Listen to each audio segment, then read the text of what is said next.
There are some summer visitors out and about on Maine's beaches, and no, we are not talking about the tourists. We are talking about piping plovers. Yeah, the little birds weigh about the same as a Hershey's bar, but each year some fly hundreds of miles just to lay their eggs in Maine.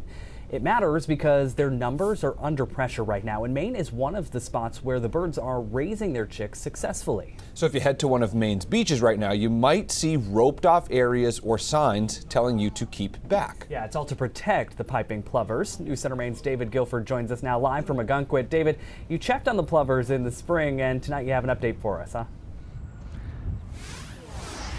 That's right, Zach and Chris. Back in April, we came here to Ogunquit Beach to introduce you to or to reacquaint you with the piping plover. The small migrating birds, they come here every year to lay their eggs, and they're considered endangered by the state of Maine. But if I gave the impression that these were weak animals, I was wrong. We came back and I met some small birds with big resolve. There's chicks everywhere on this beach. Wildlife biologist Laura Williams has good news. They're all getting big. So there's one right up in there. The piping plover, a migratory bird considered endangered by the state of Maine, is here in full force. After returning north in April, 140 nesting pairs have laid eggs from Ogunquit to Georgetown, up from 125 last year. The more you pay attention to the plovers, the more you fall in love with them. Lieutenant Neil Pollock is Ogunquit PD's lead plover monitor. It's illegal to harm the birds or disturb their nests. Now that tiny chicks are scurrying around the beach, part of his job is educating visitors. We try to be understanding in our enforcement of everything. Obviously, the beach is for everyone to share. It's for families to enjoy. And whether that family is a human family or a plover family, we try to make sure it's a shared space for everybody. Despite the police detail, the tiny birds are resilient in more ways than one. The adults are here in April. They've been snowed on, hailed on before, and they tough it out. They sit on their eggs, they wait for their chicks to hatch and then raise them. Tough it out like this female. Some volunteers named her Peggy.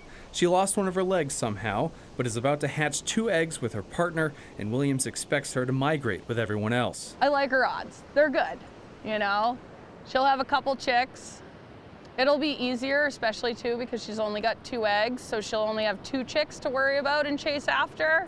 Little birds with big resolve and a growing following. Oh yeah, they're amazing little creatures.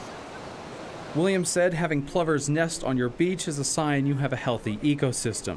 And like most healthy ecosystems, she said, all we need to do is tread lightly and it will thrive. So David, the birds, obviously they're very small, but they also blend into the sand really well. So if you're near one of their nests, how can you tell that you're actually around these birds? Yeah, that's a good question. And the first thing you'll notice is the chirp. It's quick and it's frankly adorable, but it'll get louder and louder the closer you get to one of their nests because they're sitting on their eggs. They don't want to move. If you get way too close to them, they'll stand up and they'll do what's called a broken wing display. They'll puff their wings out to cover the eggs. And then, of course, once you get clear of them a little bit, an important thing to remember is to try to walk out a different way that you came in. The biologist told me that crows flying overhead are so smart, they can see human tracks that go straight into an area and come back out, and they'll follow those tracks right to where the nest is. So you could accidentally lead predators right to those birds. Chris and Zach. All right, great stuff there. David Guilford live in beautiful Ogunquit tonight. Thanks so much.